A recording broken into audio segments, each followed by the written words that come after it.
It was meant to be nothing more than a light-hearted remark, one of those off-the-cuff comments that slide into the middle of a lively conversation without anyone thinking too much about it. I'd had a bit more wine than usual, and the warmth of the evening had lifted my spirits. Before I even realized what I was saying, the word slipped out. It was meant to sound playful, with a soft laugh tucked behind it. I married Lucas because all the good ones were already taken. Laughter bubbled up around the table, everyone assuming it was just another one of my usual jests. That was the image I had cultivated, someone who joked through everything, who always kept the mood light. But when I glanced over at Lucas, the laughter in the room faltered in my throat. His face was unreadable, his expression blank. His gaze was fixed somewhere in front of him, avoiding mine entirely. His fingers gripped a napkin in his lap with such force that I could see the fabric tightening in his hands. Without saying a word, he placed the napkin on the table, stood up, and walked away. There was no anger in his step, no raised voice, no dramatic exit. Just a quiet departure that felt louder than any confrontation could have. In that moment, something inside me shifted.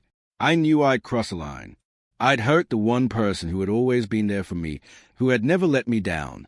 I tried to tell myself he'd come back, that he was the type to take his time, to let things settle before addressing them. He was steady, calm, composed. So I stayed put, forcing a smile, brushing off the concerned looks from my friends, pretending everything was fine, all while a tight knot of worry twisted inside me.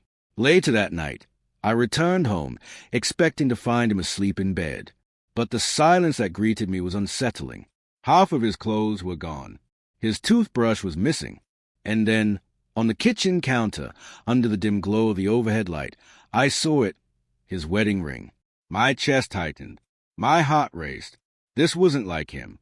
Lucas didn't just disappear without a word. Panic started to swell within me, but I tried to remain rational. Maybe he just needed some space. I sent him a text. "Lucas, where are you? Can we talk?" No response. I called him. Straight to voicemail. Another message. Another call. Silence. The emptiness in my stomach deepened.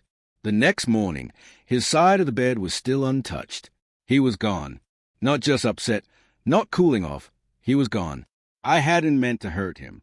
It had been a thoughtless, careless remark, not born from malice. But the truth was messier than that.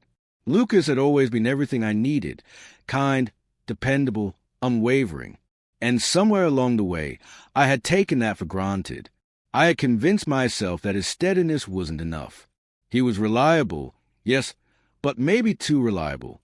I'd allowed my own doubts to creep in, telling myself that I had settled for stability when what I really wanted was something more intense, something that burned. I began to long for something different, excitement, unpredictability, a kind of chaotic passion that felt more alive. And then came Daniel. He was a complete opposite of Lucas, bold, magnetic, the type of man who commanded the room the moment he stepped inside. His presence was electrifying, his attention thrilling, and his charm intoxicating. He flirted openly, and I let myself get carried away with it. Nothing physical ever happened between us, but emotionally, I drifted far. I entertained fantasies of a life full of fire, a life that contrasted with the quiet one I had with Lucas. All the while, my marriage was quietly falling apart. Lucas either never noticed or chose not to say anything. Perhaps he loved me too much to confront me. But then, that night came. Days passed, then weeks. Still, no message, no phone call, no note, nothing. Friends reassured me to be patient, that he'd need time to sort through his feelings. But as time went on, a darker thought crept in. What if this wasn't just temporary? What if I had broken something that couldn't be fixed? I didn't want to admit it. My pride kept me silent, but every night, as I lay in our bed, my bed now, the hollow space beside me screamed the painful truth. He was truly gone, and it was my doing. Then one afternoon, I saw him. I had slipped into my favorite cafe, hoping a cup of coffee would help drown my regret, when I spotted him near the window. Lucas, laughing, smiling, with a lightness on his face I hadn't seen in years. And he wasn't alone. Across from him sat a woman, graceful, radiant, and effortlessly captivating. She didn't need to be loud or flashy. She simply exuded contentment. And so did he. Something inside me twisted painfully. He looked at her the way he used to look at me, with quiet warmth filled with affection, and she returned his gaze as if she saw his worth, treasuring every moment with him in a way I had never done. I wanted to run to him, to remind him that I was his wife, to beg him to come back, but I couldn't move.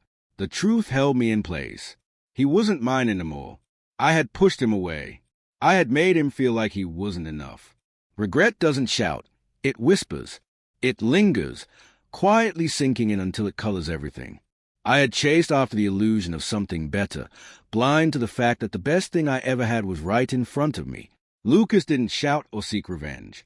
He simply walked away. And that silence, that calm, unshakable departure, became the greatest punishment of all. Now, I live with the weight of that choice, knowing I let go of a man who would have loved me endlessly if only I had let him. People say you don't realize what you have until it's gone, but sometimes you do. You just never think it will leave. And then, when it does, there's no one left to blame but yourself.